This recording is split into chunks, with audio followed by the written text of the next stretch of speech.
that, quick formal introduction on my end. My name is Mohammed Shoaib, and I'm a cybersecurity trainer certified from EC Council. EC Council is the leading organization for cybersecurity domain certifications. Okay, and the demo that we have today is on the first foundational course called Certified Ethical Hacking. Okay, and the version of this course that is running at the moment is version 11, the latest one. Okay, so again, before we get started, this is a common question that I usually ask students, again, to understand their perspective on this topic. So again, guys, don't worry, even if you don't know the answer, or if you're not sure about it, still just try to initiate, and let's keep the session a bit interactive and fun rather than just keeping it one-sided. So a quick sample question, like, according to you, in your perspective, what do you think hacking is? Anyone?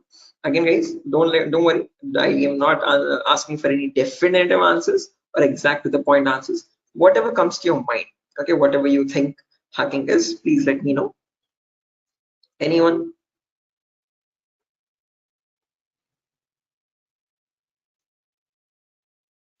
Prior to So breaking the system. trying to breaking the system, is that breaking, right?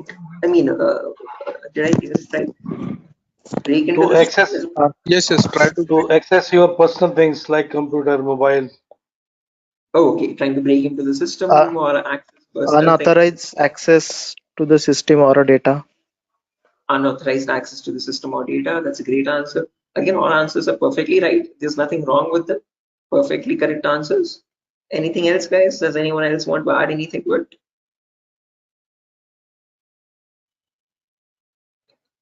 Mm, right, perfect. No worries, guys. Thank you so much for those answers. Those are exactly right. There is nothing wrong with them. Okay, but if I had to just add upon that hacking, that definition, I would add it as hacking is the procedure of trying to gain access to information systems.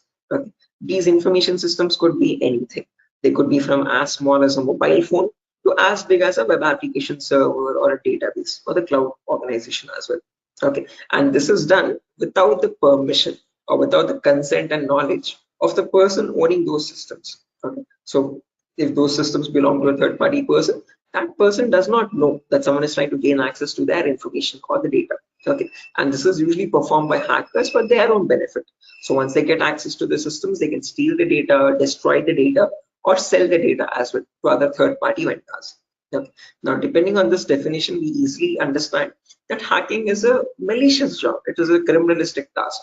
If it is such a bad thing to do, why do we have a course called ethical hacking? Is the second question. Because ethical is something which is legal, which is allowed. And how can it stand beside the word hacking, which is completely contradictory? So to define ethical hacking, on the other hand, this is the procedure of trying to find vulnerabilities. Okay, a vulnerability is nothing but a flaw or a loophole in the information system. So usually manufacturers might make mistakes somewhere here or there in the coding of the application. Okay, so that gives rise to something known as weaknesses in the information system, or in technical terms, it is also called as vulnerabilities. Okay, and this vulnerability finding, or the process of trying to find these vulnerabilities, is done with the consent and permission of the organization. Okay, so this is done in order to report it back to the target, okay, or to the authority, so that they can apply the appropriate patch for it. And once a patch is applied, that vulnerability is closed. It closes the doorway for the hacker to cause any harm. So thereby, with ethical hacking, we're trying to increase the security of the organization rather than cause any harm. Okay, so that is the main difference, guys, between hacking and ethical hacking. Where in hacking, we are trying to find, again, the hacker tries to take advantage of those vulnerabilities and tries to get information access. But in ethical hacking, you're trying to find those vulnerabilities, you're trying to report them back to get them patched so that you can increase the security. Okay, so I hope these two definitions are clear, guys. Again, if you have any questions, or if you have any queries, or if you want me to repeat something, please do not hesitate to let me know. Okay, feel free to interrupt me at any certain point. Okay, so now, depending on these two definitions, guys, of hacking and ethical hacking, we can categorize the types of hackers. So basically, there's three types. There's someone known as a black hat hacker, a gray hat hacker, and a white hat hacker. A black hat hacker can also be termed as a cyber criminal who performs hacking for his own benefit, okay, or sometimes even just for fun, without asking for consent. On the other end of the scale, we have the white hat hacker. Okay, white hat hackers are also known as ethical hackers or penetration testers. These are the people who abide by the laws and policies of the organization, and they work hand in hand with them to find the vulnerabilities and report it back. They do that so that they can secure the infrastructure rather than causing any harm. Now, in between, there's a third category, also known as gray hat hackers. Now, from the name itself, you can figure out they have some qualities of the black hat hacker as well as the white hat hacker, hence a mixture. Okay, so like a black hat hacker, they don't ask for permission before finding the vulnerabilities, but once they find the vulnerability, they report it back to the organization.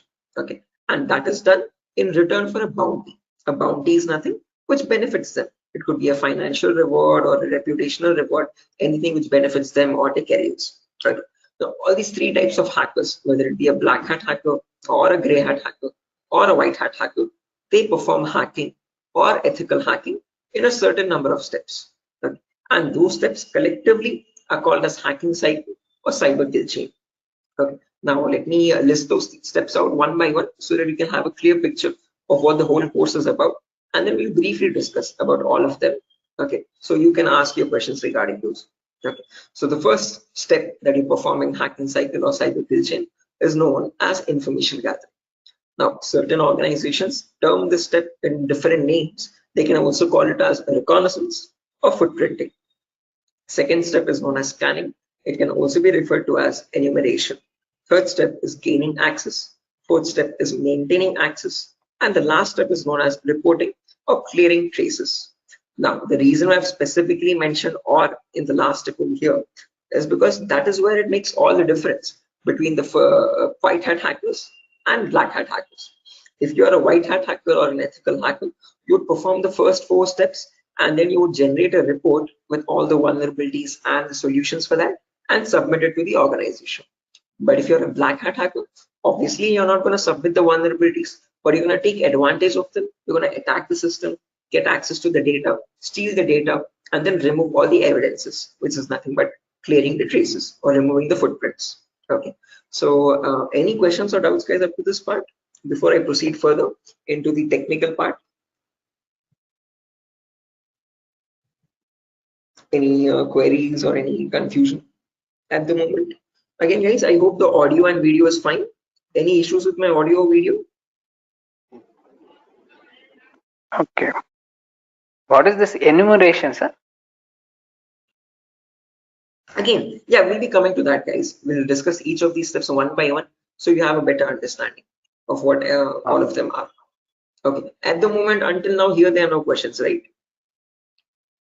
Because I guess there's some issues with the audio or video. Some people are exiting and rejoining again. Any issues, any technical issues with my audio or video at the moment? Okay, perfect. Sir, your voice is breaking.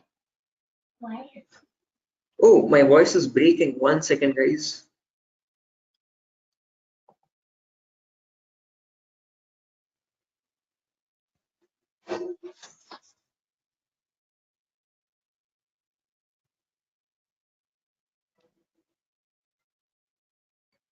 Okay, hello, 1 2 3, hello, 1 2 3. Now it is Guys, okay. it's okay, right? Right, perfect. Clear, sir. Right, let's proceed now, guys, and understand each of these steps one by one so you have a clear picture of what they are. So the first step is information gathering. Again, as the name itself suggests, this step involves the hacker or the ethical hacker to gather as much data as possible about your penetration testing target. Okay, and all this information is gained passively. What I mean by passively is that you get this information from other third-party sources rather than contacting the organization directly. Okay, so for example, if I have a target like Wipro.com, about Wipro.com, I'll start searching online for all the material for it, okay, all the data regarding Wipro.com servers. Okay, the main question is what kind of data are we talking about over here? And this is the information that we require. So firstly, we try to figure out all the IP addresses and the range of IPs used by the Wipro's main servers or the secondary servers. Then the who is records to understand who is hosting Wipro.com and since when has it been hosting itself. Then the DNS records to understand what information is stored in their DNS servers, domain name servers. Then employee details such as their contact numbers, their email addresses, their usernames and passwords which are leaked, and their home addresses if possible, and so on. So then the domains and the subdomains of Wipro's website, and the operating system information, like what OSs are being used by the servers that are linked with Wipro.com. Now trust me, this guys, that all this information is available online to be gathered. So if I show you a very basic example, let's say if I wanted to find the DNS records for Wipro's organization, all I have to do is go to the browser, and in the browser I can search for a website called DNS Dumpster. This website is available for free for anyone to access. You can click on the first link, and over here you can just search for Wipro.com, and you can click on search, and now this is going to fetch and give you all the information about the Wipro's DNS servers. So first things first, it tells you where the Wipro servers are being located on the geolocation map. So it tells us that there are 4 DNS servers for Wipro. As you can see, these are their host names, exact host names, and these are the exact public IPs. These IP addresses are very important for a hacker or an ethical hacker to proceed with the further steps of scanning and enumeration. Okay. After that, we can see that there's the host record telling us what are the Wipro servers IP addresses and subdomains IP addresses. So this is the main Wipro.com server, which is being hosted on the IP 66.7.148.227. Again, this information is very relevant for a hacker or an ethical hacker to proceed further. Further down, you can also see it also gives us the complete network topology. So this is how Wipro servers are connected to one another, and we have the whole network topology with the host names and their IP addresses. Okay, so this is basically whole Wipro's organization main server data. So again, this data is readily available, guys, for anyone to be accessed. That is not the vulnerability. Wipro themselves manually give out this data so that everyone around the world can access their servers. If this information is not given out, not many people will be able to access Wipro services and the website. Okay, the giving out of information is not wrong over here, but not checking if the information that you're giving is secure or not is the vulnerability. Okay, so we have to see that whatever Wipro is disclosing, all these servers one by one are completely secure. Okay, after information gathering is done, then we go with the next phase, which is known as scanning or enumeration. Now, one of you asked me what scanning or enumeration is. This is nothing but trying to get some extra information about the target by making active connections. What I mean by active connections is that you will directly connect to Wipro servers, and from them you will try to fetch the information. Okay. Similarly, when we talk about enumeration, that is about gathering as much information as possible about all the services that are running on the target organization. So in a Wipro's organization, you might have DNS servers, DHCP servers, SNMP service, Telnet service, SSH service. These are the multiple servers, multiple web servers, or multiple other organizational servers. So about each of that server, you need to get information, like what version of services are they running and what applications are they running. So enumeration is trying to gather information about all the servers one by one by making active connections with them. Okay, so you're directly going to ping those servers and you try to fetch the information from them directly rather than contacting any third-party organization. Now, when we talk about scanning or enumeration, there are 3 types of them. There's something known as network scanning, then port scanning, and then finally vulnerability scanning. In network scanning, we can try to figure out on the target network what all devices are active. Okay, so what operating systems are they using, what servers are available, what client operating systems are there. So trying to understand what all devices are they using, IDS, IPS, routers, switches, what all devices are there. On those devices, then you perform port scanning. Port scanning is where you try to figure out what ports are open, and on those ports, what services are there running. Okay, what applications are there running. Then finally, you perform vulnerability scanning to figure out on those services, are there any vulnerabilities? Are there any weaknesses that you can attack on? So during this phase, we'll be using 2 important tools called Nmap and Nessus. So if I just search for enable Nessus over here, this is the tool that is used in organizations as well. So if I click on the first link, as you can see, this is Nessus Professional. If I click on buy, it's around $4,000 for 1 year subscription. Okay, quite an expensive tool, and this is the same tool that is used in real-time scenarios. So we'll be working on the same tool in our classes as well. We'll try to understand how to use this tool and how to run or perform vulnerability scanning.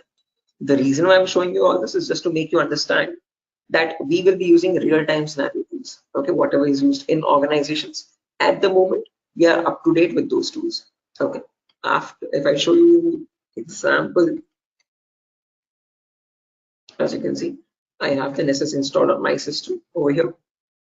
I'll show you how you can install on your system as well, and you can see you can perform various types of scans, and once you scan a system, it shows all the vulnerabilities one by one, the critical vulnerabilities or medium vulnerabilities, information based vulnerabilities. Again, don't get too confused, guys. We'll again learn how to understand this report. What are these vulnerabilities? What are these different levels of vulnerabilities? We'll understand all that. Okay, but basically Nessus is a tool which can perform network scanning or port scanning and try to understand what vulnerabilities are there on each and every system. So this is an automated tool. We'll learn how to perform automated testing and get a report from it. Once you get a report, you need to perform manual testing also. Okay, and that is nothing but our next phase, which is gaining access. Okay, so this is a huge concept. It covers a vast variety of topics, guys. We'll discuss them one by one. Okay, so the first topic that we'll be learning in gaining access is system hacking. So in system hacking, we'll understand how we can crack or bypass a Windows operating system password. So if you have Windows 7 or Windows 8 or Windows 10 or Windows 11, does not matter. Okay, whatever operating system you have, how do we crack that operating system? How do we get the information about their passwords? If you are unable to get the passwords, how can we bypass authentication and get access to the internal files is what we learn in system hacking. After that comes malware attacks. Malwares are nothing but, in short, malicious softwares. So we'll practically learn how to create each of these malwares, whether it be viruses or worms or trojans, spyware, whatever it be. We'll understand how malwares are generated and how we can protect our system from malwares. Or if there is a malware already installed, how can we detect that malware and prevent it from running further or causing any further harm? Okay, then there's a bonus topic called malware advanced. This is again not included in the CH curriculum. We have just added it as a bonus topic for students to have better understanding about malwares. In this, we'll be sharing the resources to understand how you can create your own malwares by using Python program. So just in case if you know Python, well and good. If not, also not an issue. We'll be sharing the resources as extra material to understand. So if you are interested in malware development or so, this is a very important bonus topic for you. After that comes network penetration testing. In this, we'll learn all the common network attacks. So in a network, you have multiple, again, devices, IDS, IPS, multiple different types of servers, like mail server or DNS servers, DHCP servers, SNMP servers, and so on. So we'll understand how to check for vulnerabilities on each of these servers. Along with that, we can perform a few attacks as well. Sniffing attack, man-in-the-middle attack, denial of service attack, or distributed denial of service attacks, DDoS, okay, and hacking Wi-Fi routers, trying to crack the password of Wi-Fi routers and getting access to those routers. All this comes under network penetration testing, okay, all the common attacks that we can perform in a local network. After that comes social engineering, where we learn how hackers create fake websites, okay, whether it be facebook.com, instagram.com, twitter.com, or flipkart.com. How are hackers creating fake login pages? And from those fake login pages, how are they getting the passwords, credentials? So we learn what phishing attacks are, what are the other social engineering attacks through which hackers manipulate victims into getting their passwords. Okay, so we'll learn all that, and we'll also understand how to prevent these attacks, how to distinguish between a fake page and an original page, and so. After that, we have web application pen testing. In this, we learn all the common vulnerabilities that exist on websites. So again, websites also have some weaknesses, okay, on which attackers can exploit and try to get access to the internal web server data or the internal database data, and so on. So to list out a few, there's vulnerabilities such as SQL injection, cross-site scripting, broken authentication, file upload vulnerability. Now, might sound very technical, guys, but these are the weaknesses using which hackers can get access to your information, to your passwords and usernames. Okay. After that, finally comes hacking mobile phones, where we learn how we can hack an Android phone and get access to that Android phone remotely. After gaining access is done, then we have maintaining access and maintaining access, reporting and clearing traces, where we learn how we can maintain persistent connections. So if the target is restarting his system or shutting it down and starting after a very long time, how do we get access to that data? How do we still stay connected to the victim machine? Is what we learn in maintaining access. After that comes reporting of clearing traces, where I'll show you how you can generate a report and submit to your client or submit to your organization, or how do you remove the evidences. So this course is designed in such a way where we learn both the perspectives of a black hat hacker as well as a white hat hacker. Okay, and it's designed in a completely practical way, no theoretical nonsense. Every day we'll have a class for 1 hour where the first 20 minutes we'll discuss the theoretical part, understanding what that attack is or how to prevent that attack, and then the remaining 40 minutes we'll discuss the practical part of it, okay, with real-time scenario tools. To list out a few tools, we'll be using this tool such as Nessus, we'll be using Nmap, we'll be using Burpsuit, we'll be using the whole main Kali operating system, okay, which I have over here, as you can see. Okay, before that, let me show the course content as well, guys, very quickly. So yeah, this is over here, the course content for the whole course. Okay, and the course is for a duration of 35 days, where we learn from the very basics itself. So most of the students ask this as a question, like, sir, are there any prerequisites? Do we need to learn something else separately? No, this course is designed in such a way where even a 10th standard student can come and learn the course for, without any trouble. Okay, because all the prerequisites are included in the course itself. So before we dive into the advanced concepts, there's a few prerequisites which we will cover. The first few introductory classes. First things first, we learn about networking basics. We learn what IP addresses are, what are IPv4 addresses, what are IPv6 addresses, what is a DNS server, what is DHCP server, all the important protocols, what is TCP protocol, what is UDP protocol. We'll discuss all that in networking basics. Then we'll jump into virtualization. Okay, virtualization, because as you can see over here, I'm running my Windows 11 operating system. On top of this, I'm running my Kali OS. Kali is a Linux-based operating system. Okay, and we need to install this. The reason being, this comes pre-installed with all the penetration testing tools. So for information gathering, web application attacks, password attack, Wi-Fi attack, all these tools are available in Kali Linux. These are not available for you in Windows. So that is why we need to understand how to install this Kali operating system. Okay, and for that, we need a tool such as VMware. VMware is a virtualization software. This allows you to install multiple operating systems on the same machine. So I have my Kali OS, I have my Windows 7 OS. All of these are running on my Windows 11 operating system, as you can see. Okay, so on my Windows 11, I can run my Kali, Windows 7, whatnot, as many operating systems as I want. After that is done, then we learn basic Linux and Windows commands, because as I've mentioned, we'll be using Kali Linux. So we need to know how to operate that OS. Okay, so we'll understand what the basic Kali commands are. We'll get familiar or comfortable with the Linux environment, and then we'll dive into the advanced concepts. Okay, so there's a few extra concepts there mentioned as well, as you can see over here: cryptography, reverse engineering, IoT, cloud security. These are not mentioned in the presentation for us, but these are all the topics that we'll be covering. Okay, the whole course duration is around 1 month, guys, 30 to 35 days, and we'll have a class from Monday to Friday onwards for every day for 1 hour. Okay, and the timings will be same. We'll have timings at 8 p.m. Every class will be recorded, and you'll be getting the recordings as well online, which we will have permanent access to. So just in case if you're missing out any class, you can access the recordings whenever you want. Okay, if needed, we can take backup classes as well on Saturdays and Sundays, just in case if there's a lot of absence. Okay, so yeah, that's that, guys. A quick introduction on what the course is and how long the duration of the course is. If you have any questions, you can shoot at me right now. Please let me know, guys. Any queries? Anything that you want me to repeat or so? Can you hear me?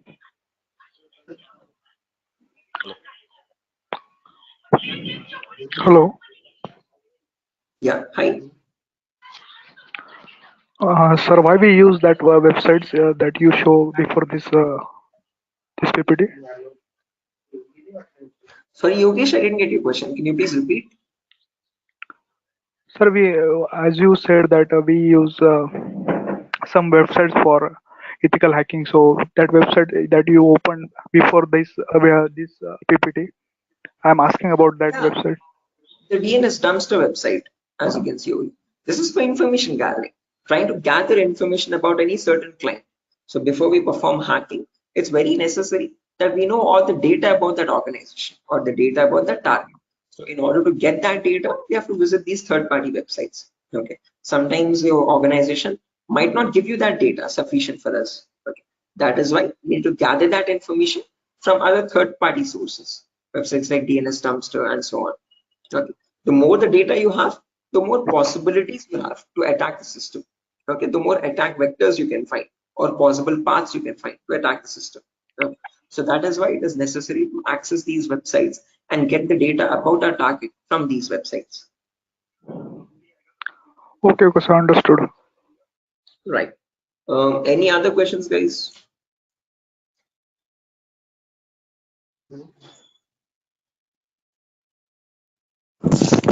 Sir, which type of penetration testing we are going to learn here? Again, CEH is a very comprehensive course, guys. We're not going to be going into any advanced level penetration testing, but we will learn all the kinds of, whether it be web application pen testing or network penetration testing or system hacking or Android pen testing. We'll be covering the basics of all of them. This is a course designed for people who are completely new to cybersecurity, and we can't leave out any endpoint. So we need to understand how to perform network security testing. We need to perform web security testing, Android security testing as well, and Windows or Linux security testing as well. So we'll be learning all of them one by one. Okay, we'll be covering each and every endpoint that is left, as you can see over here in the course content. Okay, but as I've mentioned, we won't be going in depth of all of them. We'll learn how to check for security vulnerabilities, basic vulnerabilities, and how to remediate them, how to remove those vulnerabilities. Okay, if you want to learn about any advance after CEX is done, then you can go with advanced courses such as web application pen testing for bug bounty. This course is specifically designed only for website security testing. So in this, we'll be going with OWASP top 10. Okay, this is an organization which gives you the list of necessary vulnerabilities that you have to test for, and this course only focuses on web applications, nothing else. Okay, so after CEX is done, then you can choose a specific domain, and depending on your interest, you can choose your specialization. Okay, whether it be website security or Android security or network security or cloud security and so on. So Okay, sir. Thank you. right. Any other questions, guys? No, sir. Right. Okay. After So course completion, certification provided. yes, if anyone is interested in writing the CEH certification as well, we provide support for that also. There's complete pass guarantee. So I usually handle the certifications myself. So if you're planning on writing a So this is certification, job guarantee. this is what? Sorry. Job guarantees. Sorry, I didn't get you guys. Can you please repeat that? Hello. After this course, the job is. He's asking a Oh yeah, placement again, assistance. job assistance. Again, guys, at Durga, you're not going to be providing any confirm guarantee that we'll be placing you in an organization, but we'll be sharing your resume once you forward it to our consultancies. Okay, so in the price of 8,000 rupees, we are only including the course content with the course completion certificate. And if you're planning on writing a certification, we will give you certification support as well. Okay, so at that price of 8,000 rupees, we are not in contact with the complete job placement facility, but we do have few consultancies where we can give you your resumes too.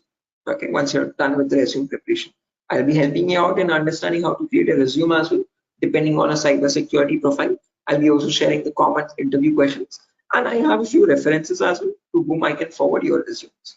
Okay, and again, we will be giving you the interview calls, and you can start attending interviews over there. Okay, again, it depends on your skill set and your practice on how well you do the interview. So we don't guarantee anything, but we will definitely show you where you can start applying. If it's necessary, I can just give you one source now itself. You can, after your course is done, this is the common website that I usually suggest for students, jobs.null.community. This is a website only specifically for cybersecurity job roles. Okay, nothing else. As you can see, null jobs. This is the website. Okay, and these are all the different domains, and you can start searching over here. So if you're a complete fresher, just click on freshers or internships, and these are at the moment these are the available placements. Okay, so for internships, okay, if you're not into internships, you want a specific job role, you can start applying for VAPT, vulnerability assessment and pen testing. These are the ones at the moment for cybersecurity. After the course is done, you can start applying over here also. So this is one website that I suggest to most of the students once the course is done, so start applying for jobs. Okay. So again, how well you do, it depends on your skill set and your practicing, guys. Okay. And this website is specifically only for cybersecurity jobs, nothing else. Okay. Any other questions, guys? No, sir. Thank you. Right. Again, if you practice properly and if you're done with the course, guys, and if you're thorough with all the concepts, getting a job in these portals is not that tough. Okay. There's a lot of students from our previous batches as well who have searched for jobs in this nuls.job.co.in and they found their internships and their jobs. Okay. So again, as I've mentioned, once you sit for the interview, it's all on you. Okay. So it depends on your preparation of how well or bad you do. So we can't guarantee anything, okay, because that's on your skill set, but we can at least show you where you can start applying for jobs. Okay. So yeah, that's that, guys. Nothing further for our session today. And yeah, if you have any queries, again, over here is my number. Just in case if you have any queries, technical queries, you can let me know. This is the number over here, 7680069. Hello. 768. Hello. Yeah, I can hear you. Prabin, I can hear you. Yeah. So I just wanted to know. Actually, I'm a working professional. Right. I'm working on the front end side, but wanted to move into this domain. So, what suggestions could you, give me on that side? Again, same, I would recommend if you're completely new to this domain, go with Certified Ethical Hacking, CH version 11. This is a foundational Okay. course for people completely new, so you'll be learning everything from scratch. After that is done, if you possible, if time and financial permits you, you can write the certification as well from EC Council. So there'll be a CH examination for 125 questions. Okay. And if you give 75% of them right, you get certified from EC Council. You get a certificate from the US organization. Okay. So that adds edge to your resume. If not, if you are not, again, certification is quite costly. It's around $500. So if you're not planning on writing the certification, I would recommend doing some extra advanced courses as well after CH is done, and then add that at least to the resume to build some edge again. Okay. Okay. And is there any coding involved here, or is it into completely into, the No, security part? not at all. In CEH, you don't have any requirement for coding level language. But if you're planning on going for some advanced courses like web application pen testing or profile security testing, there you might need to have some basic knowledge. Okay. So when we talk about web application, it is necessary that you have basic knowledge on HTML and JavaScript. Okay. But when we talk about CEH, the foundational course, for this we have no requirement for any coding level language knowledge. Okay, and what kind of roles are we can apply after the completion of this course? Like someone is if having 5 years of experience and he has transited into this particular cybersecurity. What kind of roles would be available? Again, as you can see over here, these are the roles that you can start applying for. VAPT assurance lead, VAPT senior security analyst, cybersecurity consultant. These are all the job roles. Penetration tester, security analyst, or monitoring job roles, and so on. Vulnerability Okay. assessment tester. These are the job roles you can start applying for. Okay, cool. Thanks. Right. Any other questions, guys?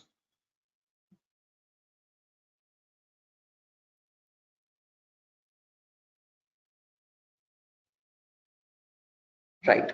Assuming there's no more questions, guys. So yeah, that's that for a session. Nothing further. Again, we'll be starting the course from Monday onwards, guys. Tomorrow and day after tomorrow, we'll be having the same demo. So just in case if you have joined late also, you can join tomorrow as well at the same time. And if not, you can directly join the course on Monday. Okay. If you have any further technical queries, guys, here's my contact number as I've mentioned already. Although if you have any queries regarding the course date or again course fees regarding that, you can contact the institute. Okay. So yeah, that's that, guys.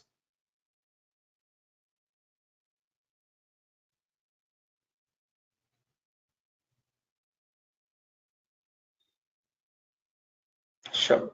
So I'm gonna be exiting, guys. I hope you have enjoyed the demo. And yeah, if there's any queries, please do let us know how we can help you. Okay. Have a good day, and I'll see you soon. Bye bye.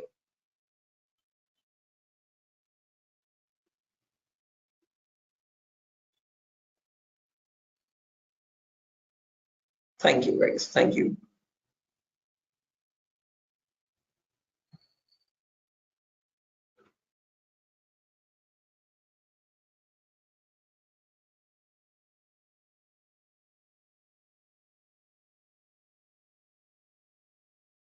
Okay.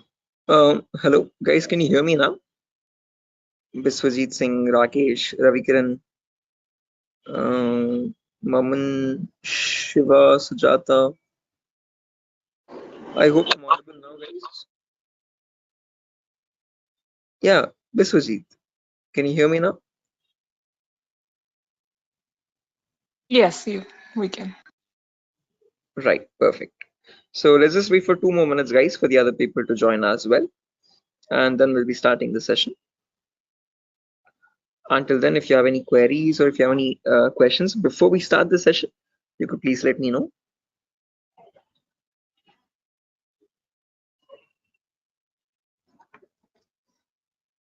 So, Yes, I excuse can me, hear sir. you. Yeah. So, is this the same demo was on Sunday? Yes, the same demo itself, guys. Oh, okay. I have attended on Sunday, so I thought it would be some different or what. No, Okay. it's the same demo, guys. A shorter version of that same demo. Again, we'll be starting the Oh, live classes, or for the course is going to start from Monday onwards. So just in case you're planning on joining the course, you can join from Monday. The first class will be on networking concepts. okay. Thank you, sir. Tomorrow as well, we'll have one last demo. So Thursday and Friday, today and tomorrow will be the last demo sessions, just in case if students have missed out the previous demos, they can join. That's one last chance for them. And then from Monday, we'll be starting the course itself. Yeah, okay. So just in case, guys, if there's anyone who has already attended this demo session, again, just a heads up, this is going to be the same demo. It's not going to be any different from the previous ones. Okay, this is just backup sessions or backup demos for people who could not join earlier. Okay, Okay. Thank you, sir. sure.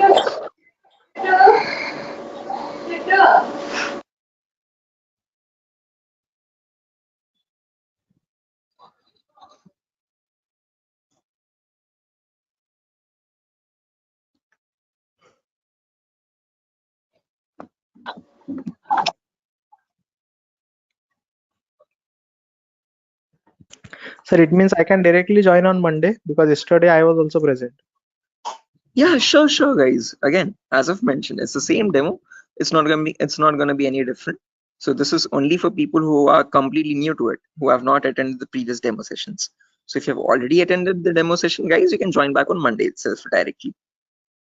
Okay, and the timing will be same at 8 p.m. Same time, 8 o'clock in the night. Okay, thank you. Sure. Okay, guys, so let's get started without any further ado. Before I get started, a quick formal introduction on my end. My name is Mohammed Shoaib. I'm a cybersecurity trainer certified from EC Council. EC Council is the leading organization for cybersecurity domain certifications. Okay, and one of the courses that it provides for people who are completely new to this domain is Certified Ethical Hacking version 11. This is the latest version of the course that is running at the moment, and this is a course designed in such a way for people who are completely new to this domain. So if you have no knowledge about what cybersecurity is or what hacking or ethical hacking is, this is the course to get started with. Okay. So before I proceed further, this is a common question that I usually ask all the students just to understand their perspective on this topic. So again, guys, let's keep the session a bit interactive and fun. So my first question to you is to understand what your perspective is on hacking. So again, not asking for exact definitive answers, guys, but just to understand your view on it. Okay, so whatever comes to your mind, please do let me know. In your terms, what do you think hacking is? Anyone? There's Biswajit, there's Maman, Rakesh, who else? Shafiuddin, Shiva. Hello. Yeah, Biswajit, I can hear you. Sir, actually, according to me, hacking means to hack the information of organization or any Okay. systems. Right, yeah, hacking information or getting access to the information of organization systems. That's a good answer, Biswajit. Anyone else, guys, who wants to add anything to that? That's a perfectly right answer. There's nothing wrong in it at all. Perfectly all right. Any other additions to that, guys? Anyone who wants to append anything to that answer?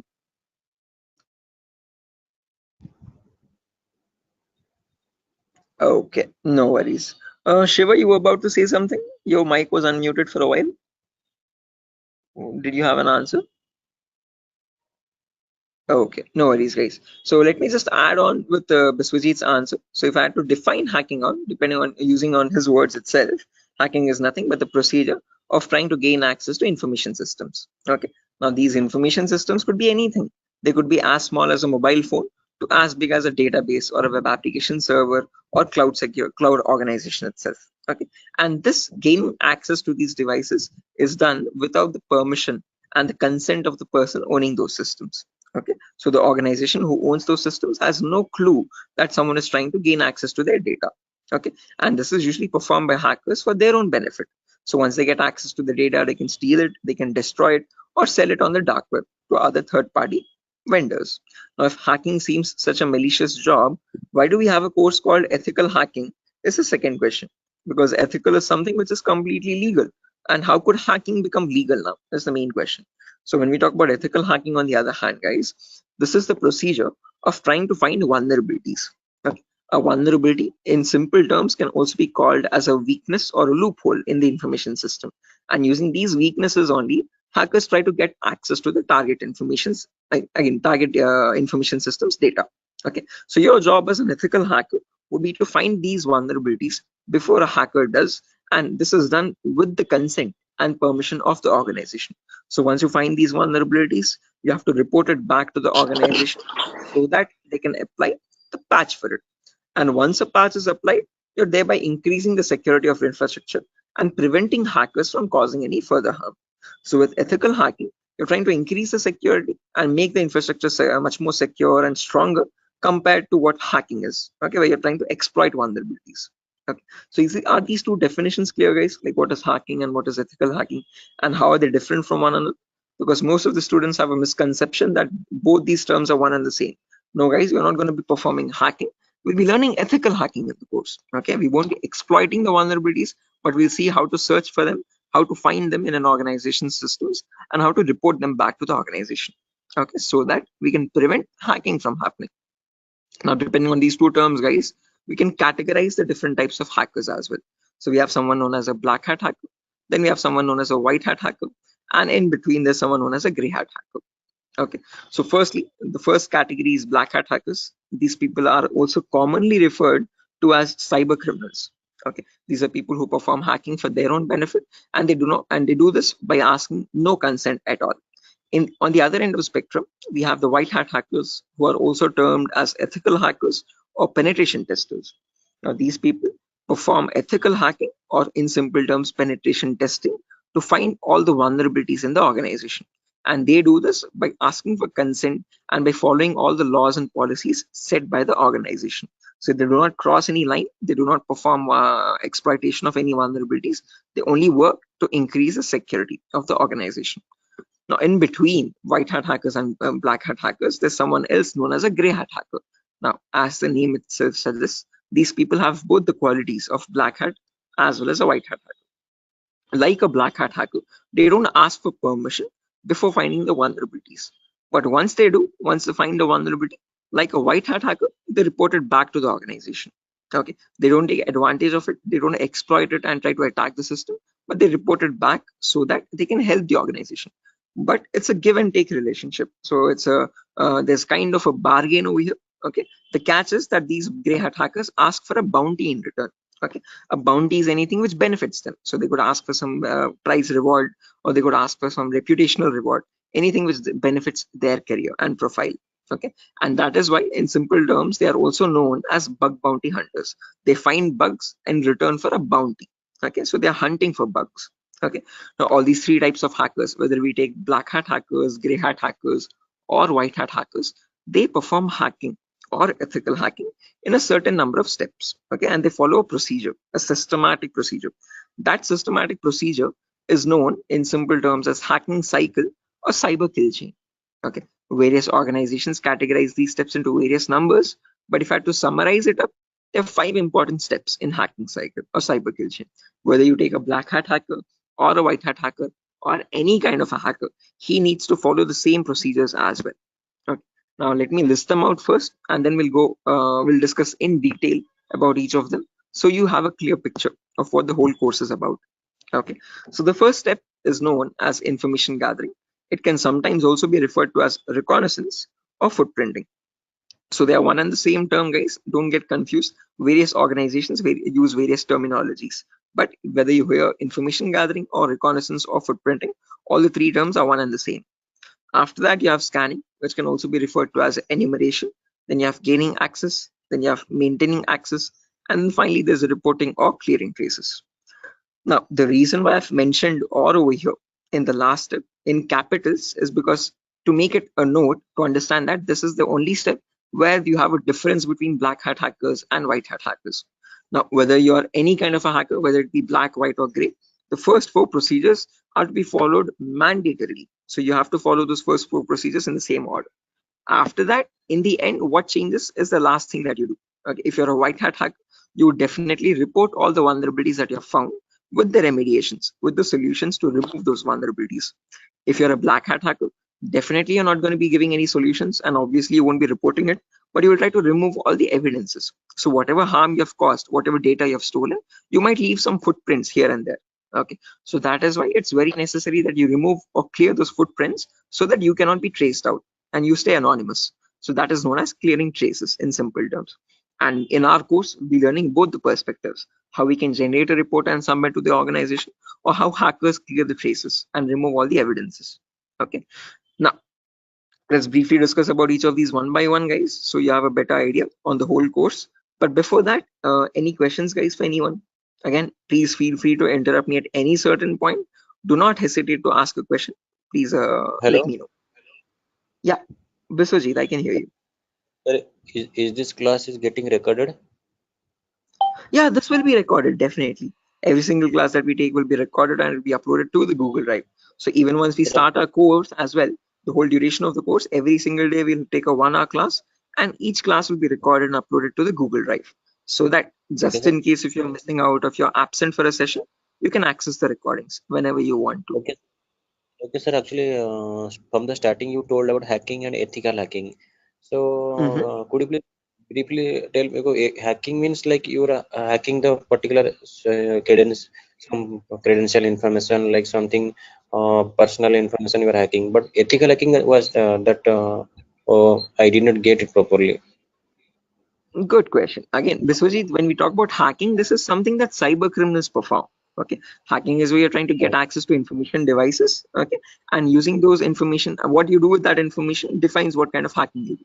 Okay, so in ethical hacking, we are trying to understand how hackers are hacking that information. So what are the procedures are they following, and how are they actually finding that vulnerability, and how are they checking for those vulnerabilities on the systems? Okay, so Okay, we as ethical hackers try to find those same vulnerabilities that hackers use, and we try to rectify those vulnerabilities. We try to apply the patches for them. Okay, so just that, like that, how that means hackers do it, we are going to do it that in an means ethical manner. Yeah, okay. That means, sir, if a hacker is trying to hack some particular information, and the ethical hackers are there to prevent that through their coding or whatever the algorithms. I think. exactly. Again, in simpler terms, it's not about algorithms and stuff, but it's about the source code actually. Okay, so whatever it is known as a vulnerability. A vulnerability is a weakness or a misconfiguration of the system. So ethical hackers do the job of finding those vulnerabilities before a hacker can cause any harm. Okay, and once the vulnerability is found, they disclose it to the organization, and organization will remove that vulnerability so that your systems are secure. Okay, okay, okay. Sir, then although you told about the black hat hackers, Mhm, red hat, and gray. So what are the mhm. what are the job responsible of the three hackers? Again, yeah, I'll be coming to that as well, Biswajit. So when we talk about ethical hackers, we have a certain few job roles that we can apply for. I'll be discussing that at the end of the class. Okay. Until this part, any questions or doubts? Okay, okay, hacking cycle. And you information gathering, scanning, in information. You will tell detail about this chapter, I think. Right now, yeah, that's the main thing to do right now. I'll be doing that now. Okay, okay, okay. Sir, you continue. Sure. Right. Anyone else, guys, who has any other confusion or any issues with the clarity? Mamun, Shafiuddin, Shiva. Right. Okay. Now let's briefly discuss about each of these terms, guys, one by one, so that you have a better picture of what we are going to be discussing in the course as well. Okay. So the first step is information gathering. Okay. As the name itself says, information gathering is nothing but trying to gather as much data as possible about the target organization. So if we take a client, for example, Wipro.com, for the time being, we need to gather information about Wipro servers. Okay. Now the main question is, what kind of information are we talking about over here? And this is the information as follows. Okay, so we try to gather information such as the IP addresses or the range of IPs used by the Wipro servers, then the who is records to understand who is hosting Wipro's website, and since when it has been hosted, when was it last updated, when will it expire, then the DNS records to understand what data is stored in the DNS servers, then employee details such as the contact numbers, email addresses, usernames and publicly leaked passwords, and domain names of the Wipro.com, subdomains of Wipro.com, and operating systems. So what OSs are they using in their organization? So if I give you a very basic example, I can just go to my browser, and in the browser I can search for a website called DNS Dumpster. This is a common website that I usually show in the demo sessions. So if I search for DNS Dumpster, I get the first link. Now this is an example of information gathering. So you're trying to gather information about Wipro.com from other third-party sources. So right now in this step, we are gaining information passively. What I mean by passively is that we are not contacting Wipro.com directly, but we're trying to gather information about Wipro.com from other third-party sources, such as DNS Dumpster. Now when I click on search, I can notice this gives me all the information about Wipro's DNS servers. Okay, so at the moment Wipro has 4 DNS servers with these host names and these exact public IPs. So these IP addresses are very important for a hacker or for an ethical hacker to proceed further in the further steps of hacking. Okay, after this information is given out, we can see the mail servers, we can see the DNS servers, we can see all the host records, which are nothing but the main servers of Wipro.com, the main domain name and the other subdomains, and their exact public IPs. Scroll down much further and you can see the whole complete network topology. So this is how Wipro's servers are connected to one another. Okay, so these are all the servers of Wipro. Okay, the main domain and all the subdomains, and the mail servers also, mail or DNS servers. Okay, so this gives us complete information of all the endpoints that you have to test for complete security of Wipro. Okay, now this information is given out by Wipro itself. It needs to be given out. It is mandated so that people can access their services. Okay, what that is not the vulnerability, guys. Giving out the information is not the vulnerability, but not checking if each of these endpoints are secure or not is the vulnerability. So a pen tester or an ethical hacker needs to check for each and every endpoint and see to that that on each of these servers there are no unnecessary ports running or unnecessary services running which are having vulnerabilities. Okay, so now next comes the scanning phase. So after you gather information like this about a target organization, then we go with the scanning phase. Okay, scanning is where we get some extra information by directly contacting the servers. Okay, so to gather more information by making active connections with the direct target. So in this phase we'll be using 3 types of scanning. There's network scanning, port scanning, and vulnerability scanning.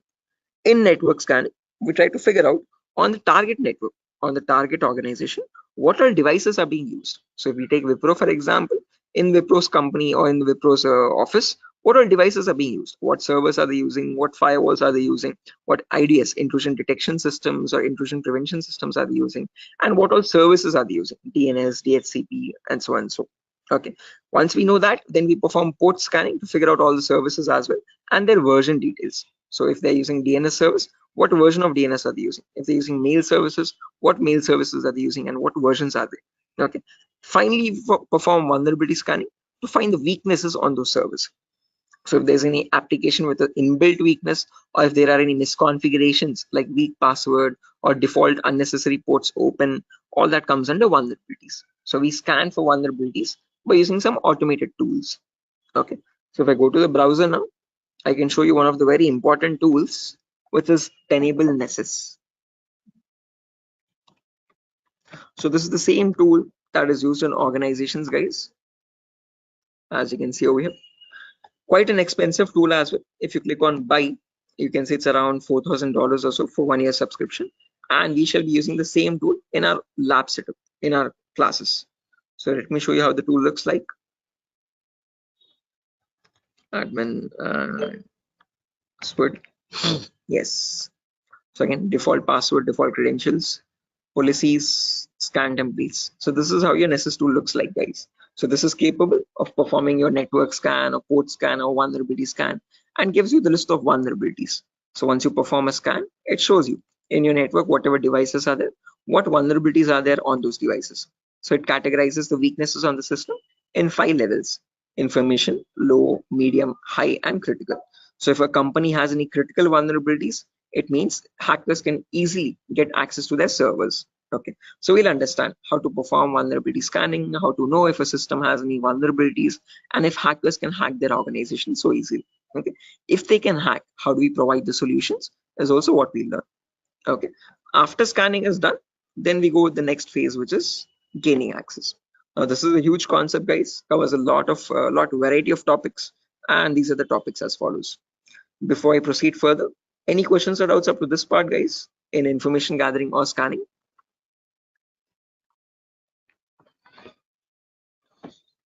Biswajit, Mamun, Shafiuddin, Shiva, please do not hesitate, guys. If you want me to repeat something, I will definitely do. Sir, I uh, hope. Yeah. sir, please repeat that first part. Which one? Like before gaining access, you told about some gathering information. Like I understood that, what if their system in vulnerability in the system, so hackers are easily hack that system. So I understood somehow. Oh yeah, in information gathering, again, Biswajit, as I've mentioned, we try to gather information from other third-party websites. So there's websites like DNS Dumpster, Hunter.io. So from other third-party sites, we gather information about the target. After that, then we perform scanning. So we directly get access to target servers or whatever target it is, whether it is Wipro.com or so and so. Okay. And in their target organization, we perform the scanning to figure out in their network what devices have what vulnerabilities. So in my local network, I have scanned for 3 devices, and in each of these devices, I can see the weaknesses on each system. Okay. Tells you what the weakness is. Okay. If there's an unsupported OS, what is the solution to remove that vulnerability, and what can be performed with that vulnerability. So this scanning tool gives you that up-to-date information. Okay, so this is all this all comes under automated vulnerability scanning. Okay, so this is something that you always perform in an organization to test for vulnerabilities on different systems. Okay, it is software. Yeah, it is a software. This is the Nessus tool. The Nessus tool is nothing but a software that we have. Okay, sir. Okay. Right, so this is the same tool that is used, the same software that is used in organizations as well. Okay, and we'll be running in real-time scenario. Whatever tools that are being used, we work on them in real time. Okay. So yeah, now proceeding further, after all this is done, then we go with the gaining access phase. This is where we try to perform various kinds of attacks to get access to the systems. Okay, once we perform the scanning, once we know that these are the vulnerabilities on which you can attack on, next part is nothing but to attack directly, which is nothing but penetration testing. So in this, as I've mentioned, there's a huge set of topics. Okay, so let me discuss them one by one. So first topic that we'll be discussing is system hacking. So in system hacking, we learn how we can hack or crack or bypass a Windows operating system password. So whether it be Windows 7 or Windows 8 or Windows 10 or Windows 11, doesn't matter. How do we crack or how do we bypass the password is what we learn in system hacking. So if your system is password protected, how can you crack and understand what the password is in clear text? Or if you're unable to crack it, if it is too tough to crack, how can you bypass that password and still get access to the internal files is what we learn in system hacking. After that comes malware attacks. Malware is in simple terms are nothing but malicious softwares, and we'll practically know how to create each of these malwares. So people think that viruses are on the only malicious software available on internet, but that's a misconception. We have multiple malicious softwares. We have viruses, we have worms, trojans, backdoors, spyware, rootkit, whatnot. There's tons and tons of malwares, and there's thousands and thousands of malwares added every single day. So we'll practically learn how to create each of these malwares and how to prevent our system from getting attacked by these malwares, or how to detect for malwares on our system.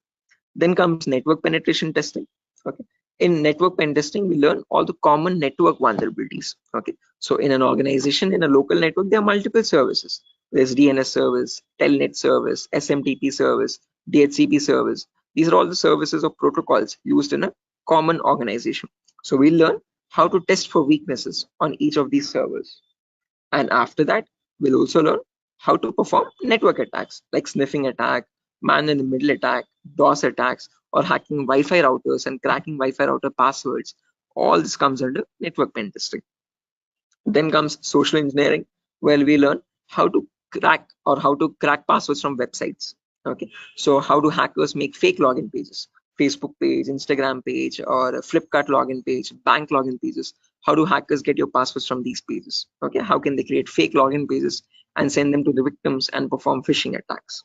All this comes under social engineering. Then finally comes web application pen testing, where we learn all the common website weaknesses. Okay. Is this useful for SOC analyst role? Yeah, Shafiuddin. We'll be discussing a very basic tool called Splunk as well. That is very important for your SOC analysis role. Okay.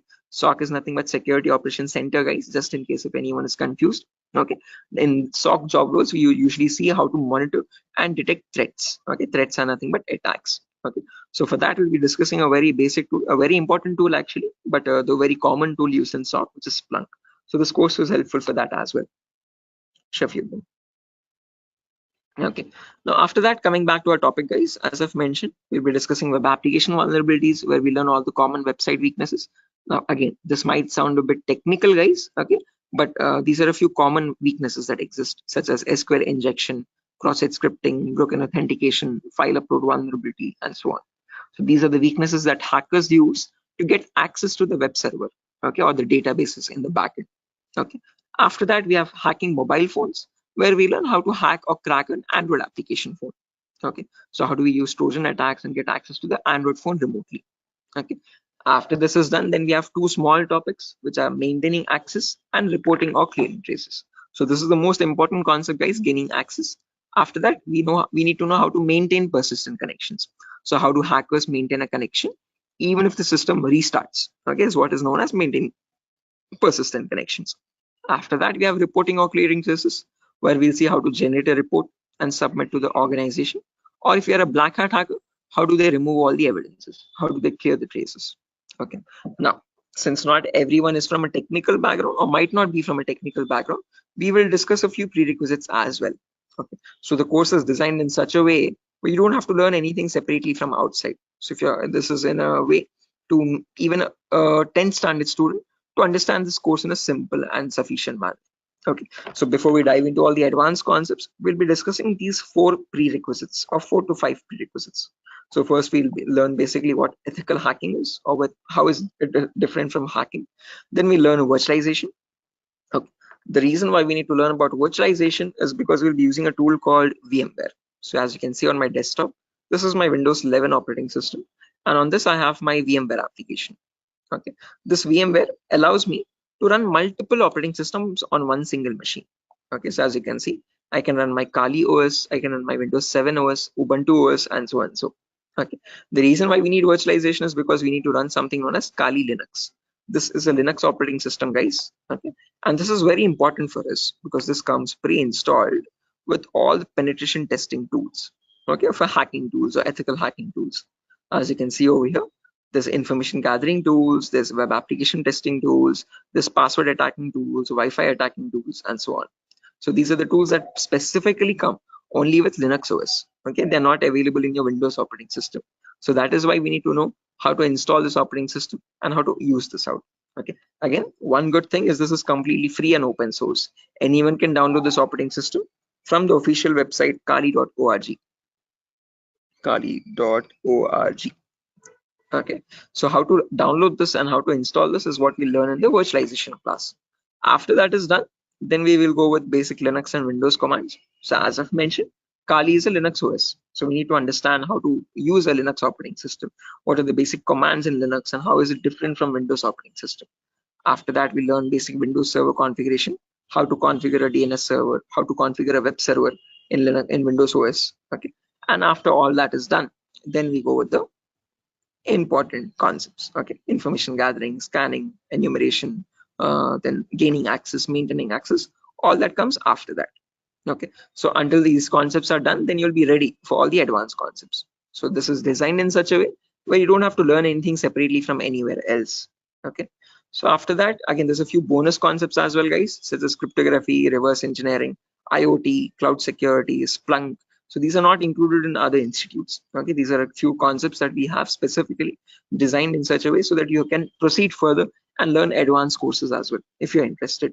Okay, so yeah, that's that, guys. Again, one last thing, the whole course is for a duration of 1 month, where you'll have classes from Monday to Friday every day for 1 hour. Okay, and every class will be recorded and it will be uploaded to Google Drive. So just in case if you're missing out any classes, you can access the recordings as well. Okay, so yeah, that's that, guys.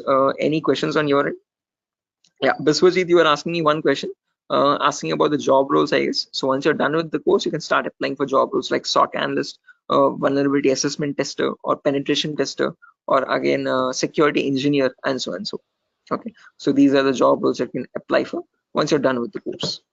Actually, I have taken this course on. I was just learning this course just to get a job in that ethical hacking, like information security, and in any IT company. So actually, sir, as I came to know that, sir, is there any like coding algorithm required to just like to do such kind of activity in Good ethical question, hacking? Biswajit. Great question. This is a very common question that is frequently asked by students, that do we need any coding knowledge required for this course? Definitely not. So, sir, in CEH we will be discussing again. We will be primarily focusing on Linux operating systems. So we need to know how to use a Linux OS properly. Okay, so that is the only requirement which we will be learning throughout the course. Okay. Other than that, you do not require any coding level language knowledge at all. Okay, so coding or development knowledge is not at all necessary. Wherever it is, we will be discussing that basic necessity of it. Okay, so there are certain topics where we have a topic called malwares. So in this we learn how to create malwares. Okay, so in that one topic will require basic coding language knowledge, but again, that itself I will myself be teaching it. Okay, so you don't need to learn anything separately from anywhere else. And other than that, this one topic malware, we won't be using coding language at all anywhere. Mhm. So Ajay, actually, I am doing job in Linux support, like technical support. That's great. This is going to be a lot easier for you then. Mm. So actually, that's why I want to change my career, change my like next job into information security on the doing ethical hacking courses. Yes, I one more thing that, sir, is it necessary to get the certification on ethical hacking, like you have done something Right. hack? Again, it gives an edge, Biswajit. It's better to have a certification. If you're not going with certification, I would recommend you learn a few extra courses as well. Okay. After certified ethical hacking is done, then go with one advanced course, one specialization course like network security or web application security or so and so. So that will add you some much more value to your certification. Okay. So into your resume actually. Okay. So it's better to have certification, but if you're not having certification, just to increase or broaden your skill set, learn an extra course after CH in cybersecurity itself. Okay, there's many streams. Okay, we provide web application security as well, testing. So you can join this course as well, just in case if you're not doing a certification. Okay. Okay. So after that, web application security is another course. Yes. Okay. Okay, so in this syllabus, sir, what we will learn totally, overally, what we learn, how much we can work in a company? Again, as I've mentioned, CH is the foundational course, so you'll be learning about all the endpoints. So you won't be focusing on one of them, but all the comprehensively all endpoints. So we'll learn network security also, we'll learn wireless security also, we'll learn Windows and Linux hacking also, we'll learn Android security also, and we'll learn web Mm. application security also. But in CH, one thing is you are going to be like a jack of all trades, master of none. So you're not going in deep, you're not specializing in any one of the fields, you're learning about all the fields. After that, you can choose one specialization and you can focus on that. You can either go towards web security or cloud security or network security. Depends on your interest, Okay, understood, sir. right? Then that will the final and long-term career. Long term, yes. Okay. To get started first, usually in cybersecurity, you usually get monitoring job roles for a few months. Okay. After that, Okay. then you can go into deeper course. Mamun, are you going to teach all security courses? Yeah, I'm the same tutor, Mamun. So after CEH is done, if you're planning on going with cloud security or web application security, we provide those as well. At the moment, mobile and network is not included, but just in case, since there's a huge boom, there's a huge requirement for web application. So that also I provide. Okay. Okay, sir. You can go with 1 year experience, Shafiq, not more than that with CEH. But if you like add a few more courses after that, like after CH, if you do web application and also, you can add a couple years experience, like 2 or 3 years of experience as well. Okay, because you need to know more tools with such years, which that huge years of experience. They will ask you what tools you have worked on. Okay, so it's better you have a few knowledge on those tools. So with more the courses, you get more experience with different tools. Okay, sir. So will you please help with practically all the things? Again, the whole course. Oh, is it back-to-back training? Yeah, Mamun. Again, after the CH is done, I usually take separate classes for web application students as well who are interested to join that. Okay, so that will be a back-to-back session directly. Again, yeah, coming back to you, Biswajit, you were asking me something. What was the question again? I forgot. No, no. Actually, I was asking, sir. What, sir? Forget. Anyway. I forgot as well. But let me try to recollect. Does anyone else remember, right, guys, what Biswajit was asking? Practical, yeah, good question. So again, the whole course is designed in such a way where it is 20-40 ratio, guys. So out of all the 60 minutes that we have every single day, the first 15 to 20 minutes will discuss the theoretical part. The remaining 40 minutes will discuss the practical part itself with real-time scenario examples. I'm not going to be boring you with theoretical knowledge. Only in the demo class and only in the first few introductory classes we'll discuss theoretical concepts. Once we start from the information gathering, everything is going to be completely practical based, okay, with tools Sir, that are used in real time scenario. are you teaching cloud security? Yes, I teach cloud security as well, Biswajit. Okay, but again, as I've mentioned, that is usually taken up after CH is done. Okay, so we'll discuss on AWS security and again, mostly on AWS itself. Actually, I wanna make my career into that like cloud security part. That's why I was thinking how much practical you will teach here and how much we can be skilled enough in this course so that we can be confident enough while attending the interview. So, will you please discuss on about the some like mock interview questions and resume building? Definitely, I will help you. I will send you sample resumes as well to understand how to create a resume for a cyber security profile. Okay, and along with that, I'll also share the commonly asked interview questions. So I have a PDF document prepared for that specifically, which I share with all the students after the course is done for all the cyber security related interview questions. Okay, so I'll be sharing Suppose all that as well. okay, sir. No, because I have planned after completion of this course, I have planned to move on cloud security by practicing those questions and all the practical things. Definitely. Again, if necessary, I'll be sharing the resources as well, Biswajit, separately for you regarding your cloud security content. Okay. So Okay, if you're planning on doing a course after CS is done, then you can contact me for that. We can do that course separately. okay, sir. Okay, it's Thank you. not included with DurgaSoft at the moment, but again, yeah, Okay, sir. sure. Any other questions, guys, at the moment?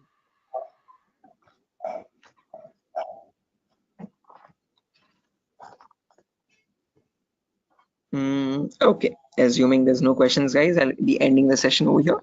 And yeah, that was great interacting with you guys all, Biswajit, especially with you because you have asked a lot of questions. So I hope everything is clear and you have no more unresolved queries. Okay, And now yeah, I understood. I will follow that like recording also. If I got any doubts and demo sessions, I will ask you in the next class. definitely, sure, definitely. Again, guys, if necessary, here's my contact number as well, 76800696768. If you have any technical queries, you can contact me over here.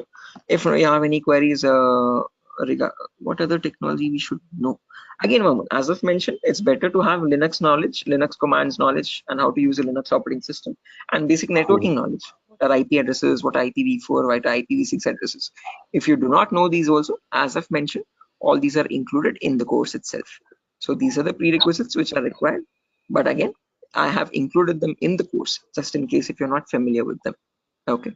So there's no prerequisite for joining the course. All you need is a good laptop to run the practicals. Okay. Minimum requirement would be at least an i3 processor, oldest to oldest i3 processor, and minimum to minimum 6 GB or 4 GB RAM. If you have 8 GB, that is recommendable. Okay.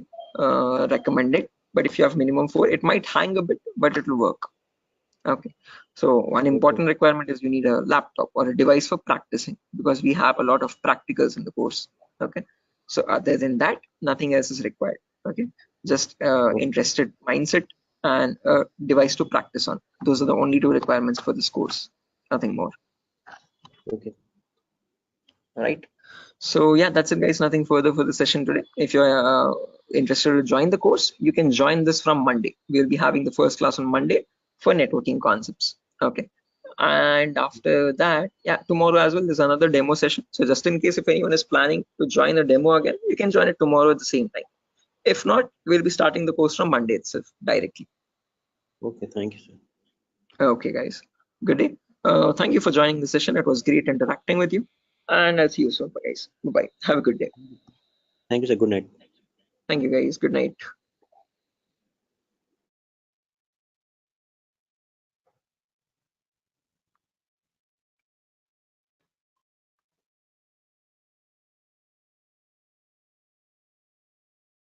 Guys, can you see the screen now?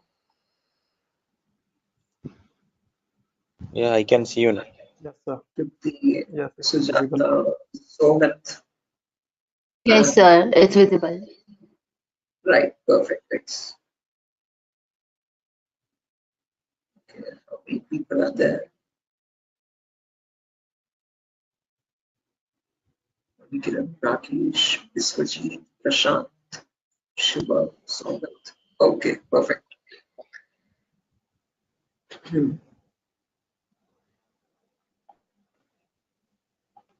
Okay, guys, let's get started with the session without any further. I am already a bit delayed in starting the session, so sorry for that, guys. I was stuck in a work. There was an issue with a security vulnerability actually with one of the organizations, so stuck with that. But anyways, let's get started with our class today. With our first session today will be on basic networking concepts. Before I get started, any issue with my audio or video? Anyone? Is everything fine? Can I proceed Yes, with the sir. class? No, actually, we are getting some like noise. a kind Oh, of there's some issue. background. Yeah, Yes, they're we can not call it not as a kind of. not clear. Sir. 1 second. Thank you. 1 second. I'll just change my microphone. Just give me a second for that. Yes, yes.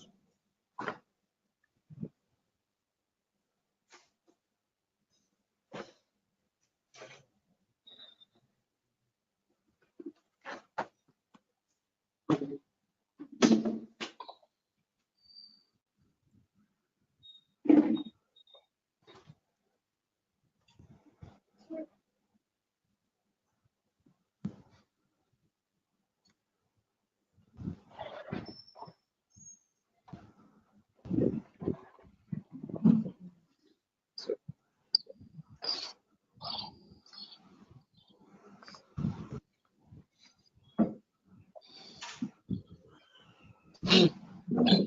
okay. How does it sound now, guys? It is audible now. Yes, now it is clear. Sort of background disturbance, no kind of issues. Yes, yes. Perfect, perfect, perfect. Okay, guys. So let's get started without any further ado. So as I've mentioned, in today's class, we'll be going with basic networking concepts. We'll discuss what IPv4 addresses are. Okay. So before diving into IPv4 addresses, let's try to understand what a network is and what a host is. Now, these are very two simple words that you keep coming across every single day. Okay. A host is nothing but an information device. Okay. Any information device which is capable of communicating with other devices is known as a host. Okay. It could be a mobile phone, it could be a router, it could be a laptop, a personal computer, or any other device, an information device, okay, which is capable of communicating with other devices. Now, when you have such devices connected to each other, okay, which can communicate with one another, that forms a network. Okay, so a network is a collection of hosts which can communicate with each other and transmit data. Now, just like how we humans communicate with one another, we have our respective names. Okay, I can address you by your name. You can call me by mine, okay, and we can communicate with one another. We have our unique identities, okay. Similarly, these information devices as well have their unique identities, okay. So when they communicate from one device, when it wants to send packet to another device, it has a unique address for each device, okay, and on that address they communicate with one another, and that address is known as the IP address, guys. IP stands for Internet Protocol. This was built by the US military late in the 1950s or 1960s, okay, and there was IP version 1, IP version 2, IP version 3.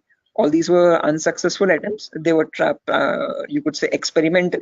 What successfully worked out was the IP version 4, and we are still using that in today's world also. IP version 4 in simple terms is Internet Protocol version 4, okay, and that is what we'll be discussing about in today's class, okay. Anyone here who already knows about IPv4 addresses and who's familiar with these networking concepts? No, sir. Anyone? I'm not familiar, but I know the any some, like whenever I was doing programming, networking programming in college days. So since the networking, I know how to join the socket networking programming. I know some networking IP address, and also I've studied through MCA curriculum. So Right. Okay, perfect. No worries, guys. Just in case, even if you don't have any idea, we'll be going from the very basics, okay, from the binary itself, okay, to understand what these IP addresses are. Just as a information question, I just wanted to know if anyone was familiar. If not, also don't worry at all. Okay. So I hope you know why we need IP addresses, guys. IP addresses are nothing but acting as an identity for each device. Just like how we have our names, you can address me by mine, I can call you by yours. Similarly, devices communicate with one another depending on IP address. Okay. Now, how does this IP address look like? Okay. Our names have alphabets in them: SHOAIB, SIVA, Shiva, and so on. So, but IP addresses are completely numeric based. Okay. Specifically IPv4. Okay. IPv4 are completely numerical or decimal addresses. Okay. It's a 32-bit address, first property. Now, what is a bit? A bit is nothing but the smallest data format.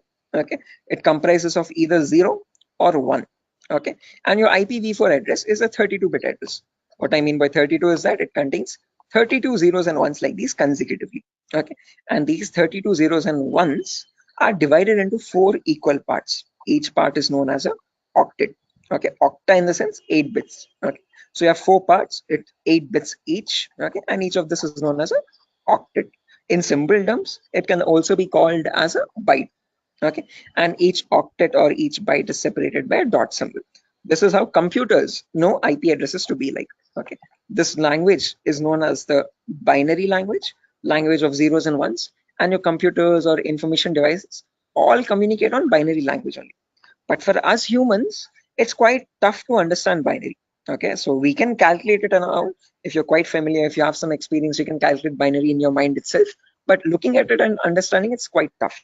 Okay, so in today's class, we'll understand how we can convert any binary number to a human readable format, to a decimal number. Okay, decimal numbers are from 0 to 9. Okay, these are human readable, what we use regularly from day-to-day life. Okay, what computers communicate on is binary data. Okay, so today we'll understand how to convert binary data to decimal data and how we can range the IP addresses. Okay, before that, a quick introduction on data formats. As I've mentioned, 1 bit is nothing but a value of 0 or 1. When you combine 8 such bits, that becomes a byte. Okay, in simple terms, it can also be called as an octet.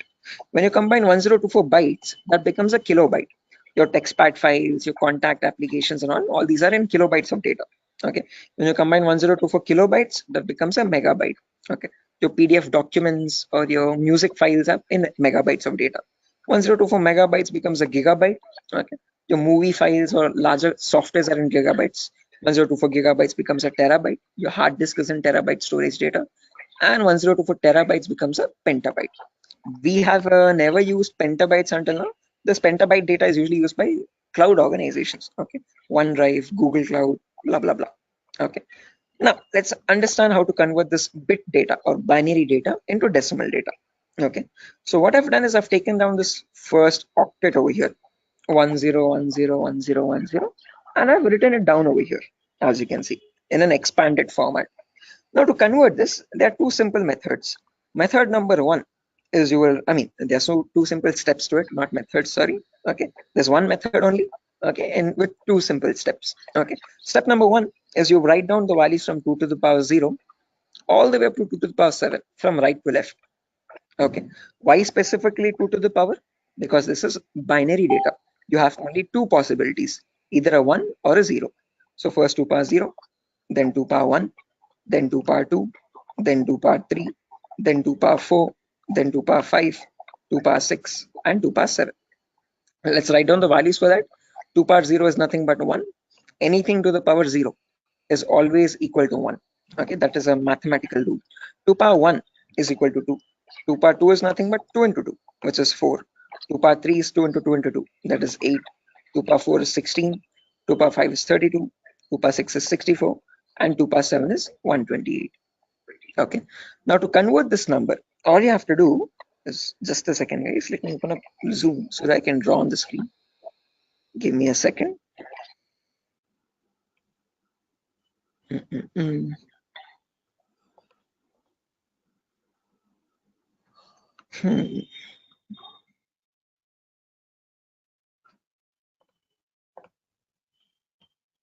Right, perfect. So when you want to convert any number from binary to decimal, first things first, you have to write down these numbers. Then you multiply the lower number with the top one and add with the next one. As simple as that. Multiply, add, multiply, add, multiply, add. This goes on till the last step. Okay. So firstly, 2 power 0 into 0.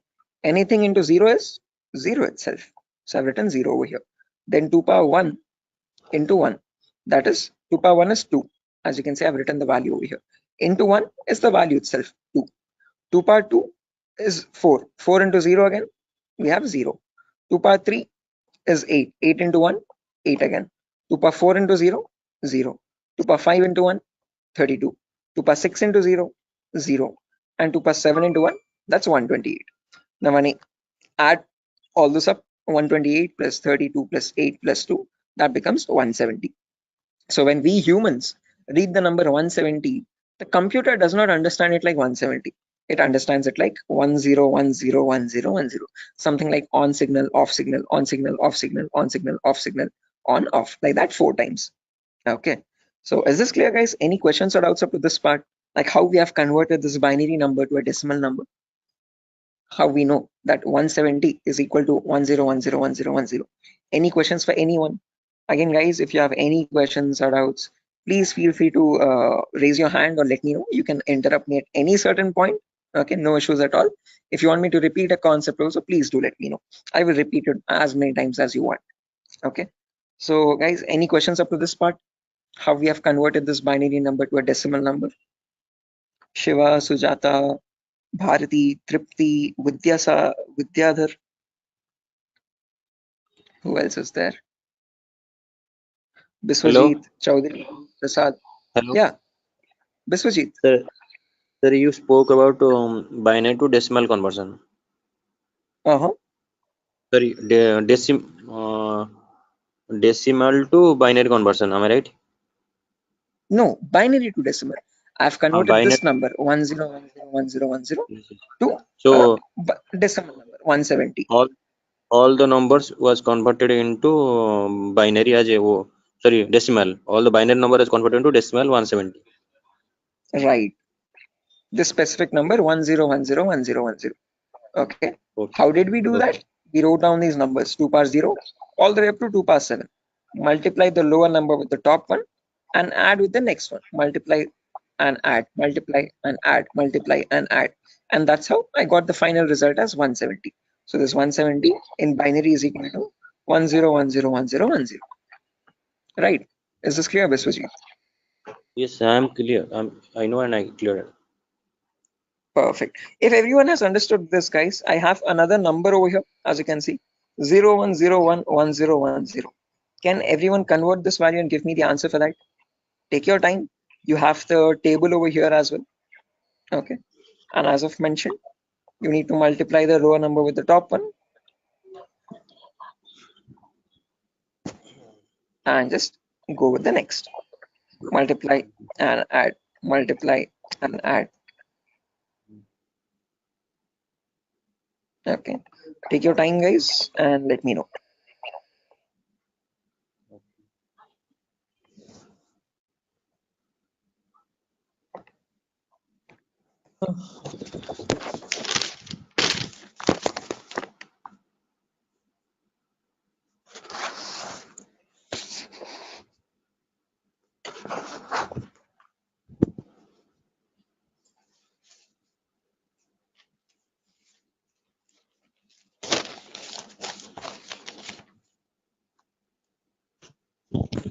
Is it 90?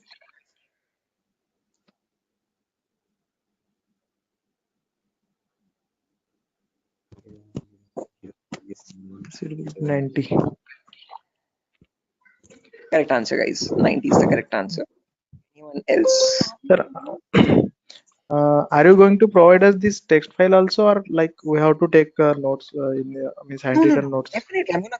I'm gonna give this file at the end of the class.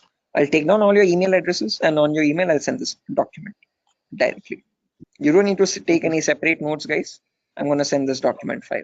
Just in case, as the class goes on, if you want to take down any running notes to note down any important points also, you can. Okay, but all these documents, all these notepad files will be given to you directly. Okay, so yeah, guys, I've received a correct answer from a lot of people over here. Again, as I've mentioned, just multiply the lower number by the top one and go on till the last. So this will be 2 power 0 into 0 plus 2 power 1 into 1 plus 2 power 2 into 0 plus 2 power 3 into 1, like that till the end, 2 power 7 into 0. Okay, to anywhere you have 0 over there, 2 power 0 into 0, just put that 0. 2 power 1 into 1, that's 2. 2 power 2 into 0, that's 0. 2 power 3 into 1, that's 8. 2 power 4 into 1, that's 16. 2 power 5 into 0, that's 0 again. 2 power 6 into 1, 64. And 2 power 7 into 0, 0. When you add all that up, 64 plus 16 plus 8 plus 2, you get the number 90. Anyone over here who has not got the number 90, guys, please do not feel shy. Again, if you're getting all the right answers, you're doing much great than me. In my first day, I could not solve this at all. Okay, I was a very dumb guy. So please, no shame in that. Okay, it's completely fine. Okay, because you need to get this concept very right in order to proceed with the further concepts. If you're failing at this one, it's gonna get a bit complex further down the lane. Okay, so any questions on this part, please do not hesitate to let me know. Okay, assuming everyone has got this right. With the other, yeah, exactly. The reason I'm showing you all this is to understand the range of IP addresses now. That's a great question. I was about to ask you. Again, I tell you myself, like in a real-time scenario, you would never have a necessity to convert a binary number to decimal or vice versa. But the reason why I'm showing you this is so that we can understand the whole range. So if you remember, I've told you, IPv4 addresses are 32-bit address. Okay, so in that 32-bit address, if I wanted to get the first IP address, all I have to do is put all zeros everywhere. Okay, now when you put all zeros everywhere, when you convert that, you get the final IP address as 0.0.0.0. Okay, but if you want to get the last IP now, you have to put all ones everywhere. Okay, in all the octets, I've put all ones. So when I convert that, now there will be 2 power 0 into 1 plus 2 power 1 into 1 plus 2 power 2 into 1 all the way up to 2 power 7 into 1. So that would be 1 plus 2 plus 4 plus 8 plus 16 plus 32 plus 64 plus 128. So that is how you get the number 255. Okay, so the last IP in the IPv4 range will be 255.255.255.255. You will never have a number above 255. The reason being, now you know, because when you convert from binary to decimal, the maximum number you can get is 255 only. So you can never have an IP address like 300.250 or 700.150, something like that. Okay, that's an invalid IP. Okay, whatever IP addresses you have, those numbers will always range between 0 and 255. Okay, is this clear, guys? Everyone, why only specifically 255? Yes, yes. Any questions to this part? Perfect. No, this is Now the maximum. Maximum. Yeah, guys, was Hello. someone asking a question? No, I just asked you. This is the maximum IP address to be connected, and maximum host to be connected. Yeah, that's the last IP address you could get in the IPv4 range, Biswajit. No, this is the like from 0 to 255 hosts should be connected, I think. Not necessarily. When we talk about IP addresses now from 0000 to 255, 255, 255, 255, we have around 4.3 billion IP addresses in total. Okay. What you're referring to is classes, guys. Class A, B, C. In class C, you can connect only 255 hosts. That is a much ahead concept. We'll reach there tomorrow. Okay. That's class C. Yeah, with the other. Exactly. Okay. So we have not come up to there, guys. So let's not jump ahead. That might confuse the other students. Okay. So we'll go in a very slow pace. Okay. We'll go step by step. Okay. Let's try to now we know the range of IPs. We know what IPv4 addresses are, how they look like. Okay, and what are the total like numbers, where are they starting from, and what maximum number can they hold. Okay, we know they start at 0000 and they end at 255, 255, 255, 255. Now in between these two numbers, how many addresses do we have is the main question. Okay, how many IPs are there? Okay, so for that, let's try to understand the sequence of sequence of IP addresses. Okay, and again, to understand sequence of IP, there are two simple rules. Rule number one is always start with the rightmost value. So if this is the first IP, 0000, next IP will be 0001, next IP 0002, next IP 0003, next IP 0004. This will go on up to 000255. Okay. After that, can I have an IP like 000256? Is this possible? No. Yes, this is not possible because 255th is the last IP that you can get in any octet. You cannot get a number above 255, guys. It is a very golden rule that you have to remember. Okay. Now, once this octet has reached the maximum value, there comes the rule number two. Only after the rightmost octet has been completely filled, then go to the left value. Okay. And after going to the left value, reset the rightmost value back to 0. Okay. What I mean by that is now this is completely filled. So now this left value 0 changes to 1. Okay. And the rightmost value 255 again resets back to 0. Okay. So next IP after 000255, next is 0010. Now don't directly jump from 0010 to 0020. That is wrong again. Okay. Rule number one, always go with the rightmost value first. So after 0010, you have 11, then 12, then 13, then 14. This goes up to 1255. Okay. After that, 20, then 21, then 22, then 23. Then you have 2255, then 30, 31, 32, 33, then 3255. Like that, it will repeat again and again and again. And somewhere you'll have 2550, 2551, 2552, 2553, 255, Now, both these octets are filled, guys, as you can see. Okay. Again, rule number two. Once the rightmost octets are filled, what it signifies? Those are the IP addresses, guys. Okay. So those are the IPs that devices can get in total. Okay. Okay, so continue. Right. Again, doesn't signify anything. I'm just showing the sequence of IPs. Okay. How do IP addresses progress from one after the other, one after the other? Okay. Like after number one, you have number two, number three, number four. Like that, I'm showing you how IP addresses cycle one after the other. Okay. After 255, 255. Yeah. Is this class C or class B? This is the whole range of IP addresses. We have not come to classes, so forget that classes exist for the time being. Okay, I have not discussed what classes are. Okay, I have not discussed. I have not brought up the word class. Okay, so for the time being, just forget the word called class. When I come into it, then get reminded of it again. Okay, Biswajit, do not confuse yourself. I am right now just telling you how IP addresses progress from one after the other. Okay. So I'm just telling you what is the first IP. After that, what is the next IP? After that, what is the next IP? After that, what is the next IP? As simple as that. Okay. So after 00255, 255, now this is completely filled. This is also completely filled. So now this 0 changes to 1. So after that, 0100, 0101, 0102, 0103. Then you have 10255. Then after that, this 255 becomes 0 and this 0 changes to 1. So 110, 111, 112, 113, 11255. Like that, the cycle repeats again and again and again. And somewhere you'll get 01 255 255. Just like how we had 0 0 255 255, you have 0 1 255 255. Then after that, from 0 2 0 0 to 0 2 255 255, 0 3 0 0 to 0 3 255 255, like that, 0 255 0 0 0 to 0 255 255 255. Now, whatever cycle repeated from the first IP 0 0 0 0 till the IP 0 255 255 255, same cycle again repeats from 1 0 0 0 to 1 255 255 255. Same repeats from 2 0 0 0 to 2 255 255 255. Same from 3 0 0 0 to 3 255 255 255.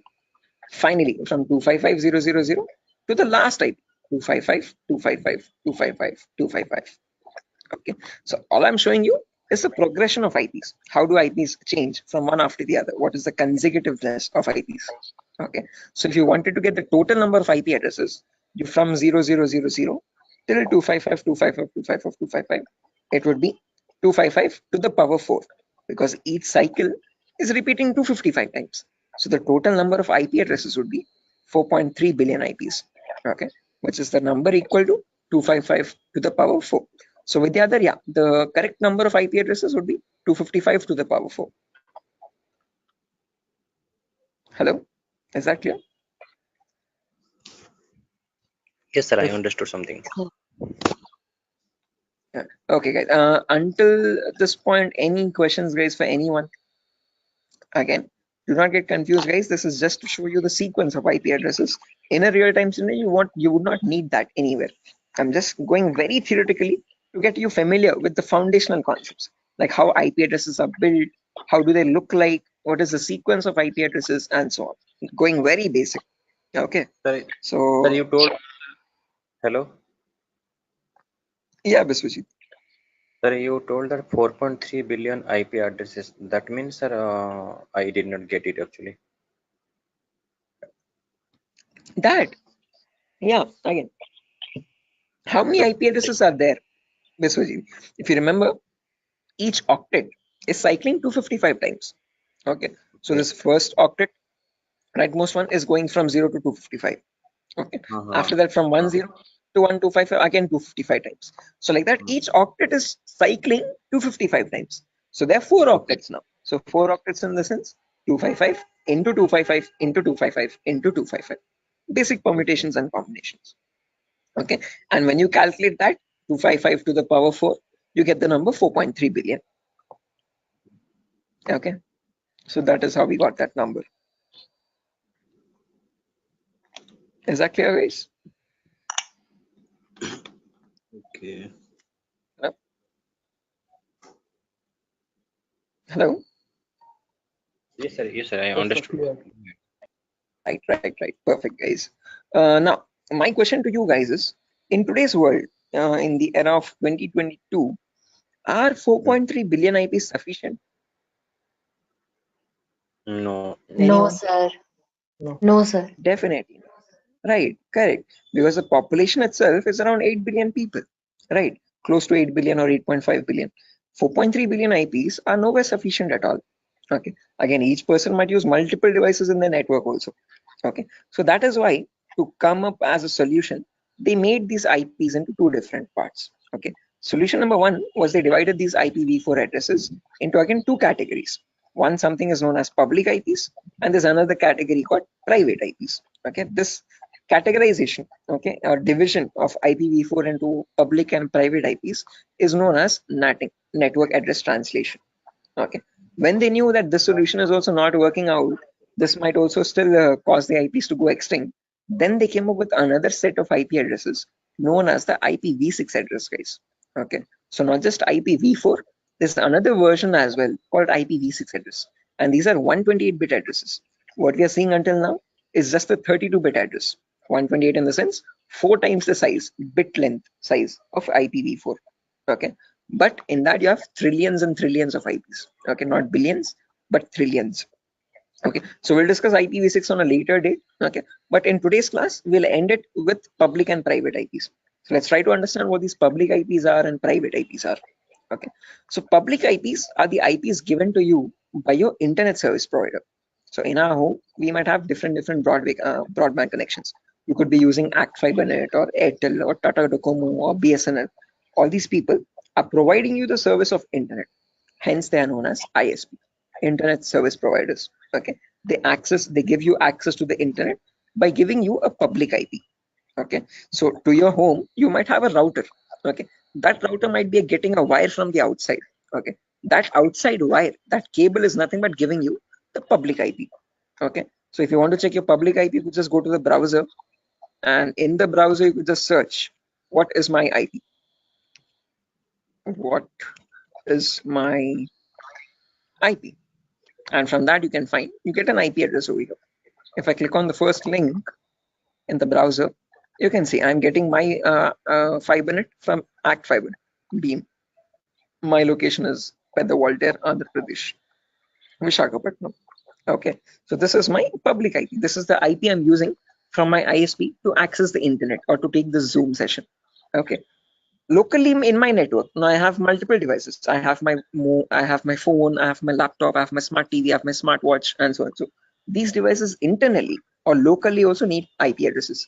What they use in a local network, in an intranet, is known as a private IP. So private IPs are the IP addresses provided locally in a network. Okay, so this can be given manually by you, by the network admin, or they can be given automatically as well from a DHCP server. Now, don't worry what this DHCP server is. We'll discuss about it in tomorrow's class. But one important thing to note is public IPs are used for connecting to internet. Private IPs are used in a local intranet.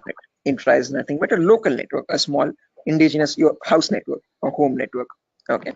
So if I just draw this out to show you much clearly, let's say over here, this is my ISP. I hope the drawings are visible, guys.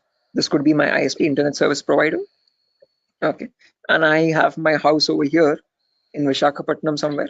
Okay, in my house I have multiple devices. I have my phone, I have my laptop, I have my smart TV, and I have my Wi-Fi router also. Okay, this router is getting a connection from the ISP outside externally. Okay, this is nothing but my public IP. Okay, this is the public IP part. Oh, sorry, public IP. Okay, on the intranet locally. Now these devices, every device will be connected to the router internally. Okay, by giving the correct Wi-Fi router password. Okay, and these devices will get the private IPs. Okay, my phone will get one private IP, my laptop will get a different private IP, and my smart TV could be getting a different private IP. Each of them will be unique in a local network.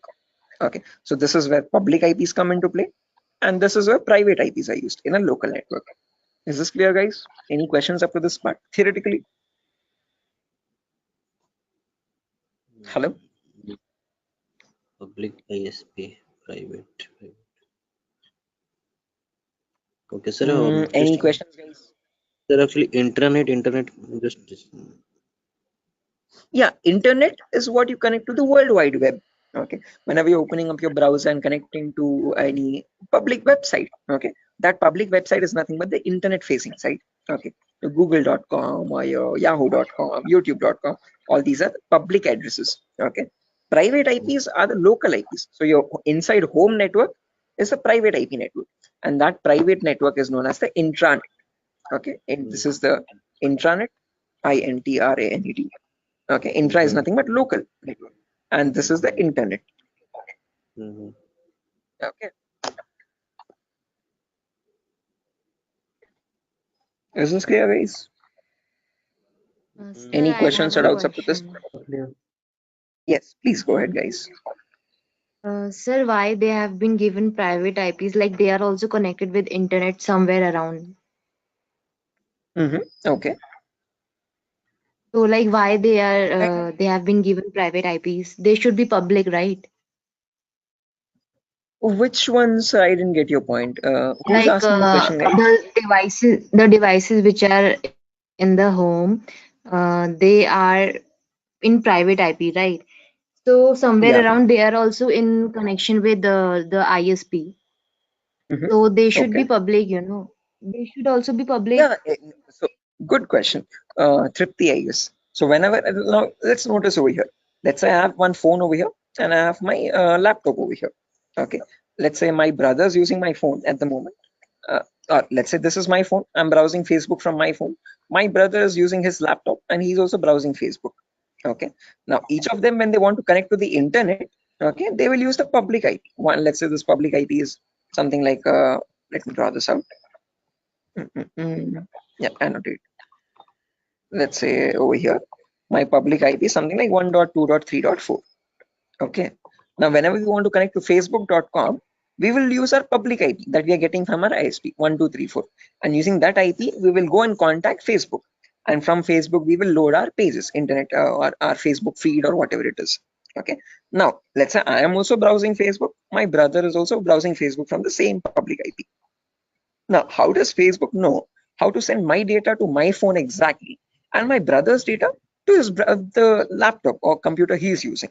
Okay, up to public IP, it will reach a router.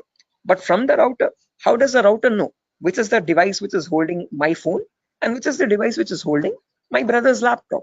That is where private IPs come into play. Okay, because my phone has a unique private IP where I have my account and my brother's laptop has his own unique private IP where that system has its own private unique address again. Okay, so private IPs are used to identify a device in a local network and send the packets exactly to that device. Are you getting the point, Tripti? Yes, sir. Got it. Okay, so public IP is used to give you access to public services on the internet. Okay, but let's say in a local network, so when you're connecting to your Wi-Fi router to access facebook.com, your packet from your phone will always reach router first. From the router, so sorry for that, from the router it goes to Facebook server, public server. But when it is coming, when the response is coming back, it comes to router with the public IP. From that public IP, how does it know where to go? How does it know which device to connect? Because in your same Wi-Fi network, there can be many devices, multiple devices at the same time, right? For that local network connection, there is where we'll be using the private IPs, importantly, in a local network to give identity to each device in a local intranet private network. Is that clear, guys? Yes, sir. Right. Sir, I have a Perfect. question. Yes.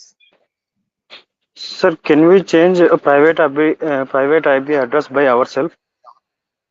Yes, you can. Private IPs are in completely your control, and you can modify them according to your choice.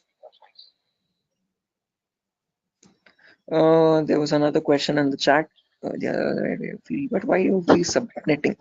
Again, Vidyadhar, subnetting is only a concept to reduce the wastage of private IPs. Again, others who don't know what subnetting is, guys, do not get confused. This is a very advanced concept. We don't need to go into that depth of networking. Okay, but subnetting is where you can divide one class into multiple classes. So Vidyadhar, just to give you this answer, okay, others just ignore this. Okay, this is you could say gibberish for you for the time being. Okay, so Vidyadhar, let's say I have 50 devices in my network, but I'm using class C. Okay, so now if I have my let's say in my organization there are two departments, one is accounting and one is sales. Okay, accounting needs 50 IPs, sales needs 50 IPs. Okay, the smallest class I can use is class C address, but in class C we can connect 255 devices. So if I remove 50 IPs from that, remaining 150 how many remaining 205 IPs are going wasted over there. So what I can do is I can break that class C into much more smaller subnets. Okay, so I can make it into two subnets where in each subnet I have again 122 devices. Okay, if I want, I can break that into 4 subnets again, where each will have again 64 IP addresses. Okay, so subnetting is just use when you want to break down smaller classes and see to it that you're not wasting IP addresses. Okay, so what I can do is I can break this class C into 4 subnets. Okay, with each 62 devices. Yeah, Vidyadhar. Sir, actually, I have a question that it is not correct or that we are saying that we are wasting IP addresses or anything else, because sir, we have many IPs. We can use it. You can, you definitely can. Okay, but just to So then not why get confused, let's say, IP addresses are wasting? sorry. Well, let's say Sir, you we have can. you have Yes, sir. 255 different networks, guys. Okay, you have Yes, sir. 255 departments. Okay, so for each department you have allotted each network 192.68.0, 192.68.1, 192.68.2. Okay, like that, and in each network you're only using 50 IPs there.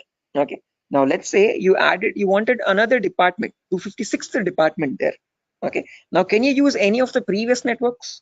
Because all of them are already used up from 190 to 160, 0th network till the 255th network. Now if you want to add the 256th network with another 50 IPs or 100 IPs extra, then what will you do is my question. Okay, sir. Okay. Are you getting my point? Yes, sir. Okay, so just like that, it's not like you're spending money or anything, or no, you're not what do you say, giving any charges for the IPs that you're wasting. Okay, but just so that you have more IPs, free IPs left out, which you can allot for future services or future users. That's what I'm talking about, not wasting IPs. Okay, I guess this is Vidyadhar only who's asking the question. Sir, Tarzan here, sir. Oh, okay, Tarzan, sure. I hope this is clear. Sir, hello. Yeah, guys. Biswajit. Sir, actually, I'm unable to get the concept of private and public, because public, you are connecting to a public server like Facebook. You are, all are connecting to Facebook. Okay. So, and they One are second. trying to Biswajit. access. Uh,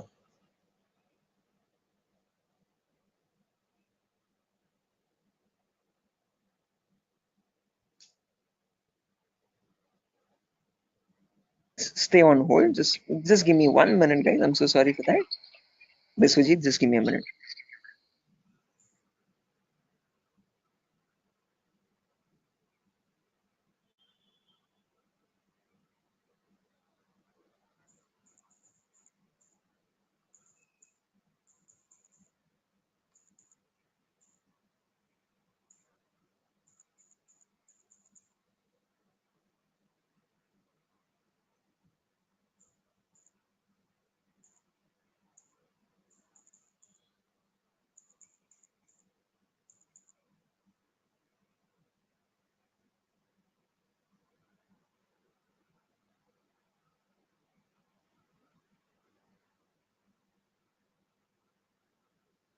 Guys, can you hear me now? I'm so sorry, guys. The Vinayaka Chaturthi thing.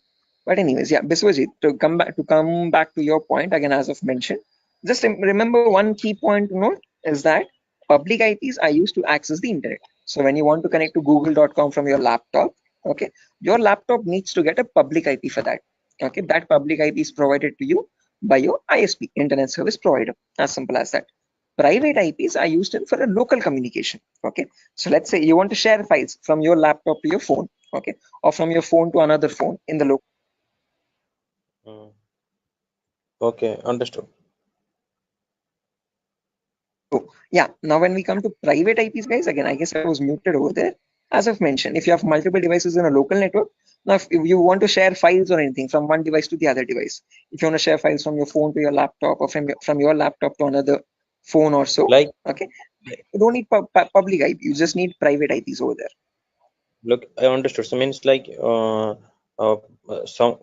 is one IP that is public to all, and but for that against to public IP there is also private IP to work internally for the Internally, exactly. For internal communications, you have the private IP. Okay, for external, for connecting to a public service, there you would need a public IP. Okay, is that clear, guys? yes. Right, perfect. Sure. So yeah, again, that's that for today's class, guys. Nothing further to discuss. Okay, we're already Hello. past our.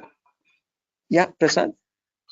Yeah, sir, sorry to ask you like this, sir. I have joined, half an hour late to the class, so I want to know the index. No worries, Prasad. I actually myself started the class 20 minutes late today, so I'm pretty sure you haven't missed much. Okay, but let me share the index as well, just since you have asked. I have shared this in the demo session a couple times earlier. I hope you have attended the demos as well. If not, No, once. no. Okay, no worries. You can access that from Durgasoft's official YouTube page as well. This is the course content, guys. Okay, so we'll have a few introductory classes first, basic networking concepts, Linux and Windows commands, Windows Server configuration, virtualization, how to install Kali Linux. After all these introductory concepts are done, then we'll go into the advanced concepts. Okay, gaining access, malware attacks, network penetration testing, web application pen testing, basic cloud security, all that. Okay, so if time permits, Prasad, please go through the YouTube demo tutorial so that you have a much better picture. In the demo, I've explained what all topics I'll be discussing in the course, what we'll be learning out throughout the course. So it's much better if you go through the demo once time permits. Okay, thanks for sharing information. Sure, definitely, guys. Again, guys, I'm gonna end the session over here for now. Before I end, I want all your email addresses. Can you please drop it in the chat box so that I can share this notepad file with you? You can go through the notepad file when time permits. Okay. And in tomorrow's class, again, I'm gonna be starting the class sharp at 8 o'clock tomorrow, guys. So sorry for the delay today, but tomorrow there won't be any delay.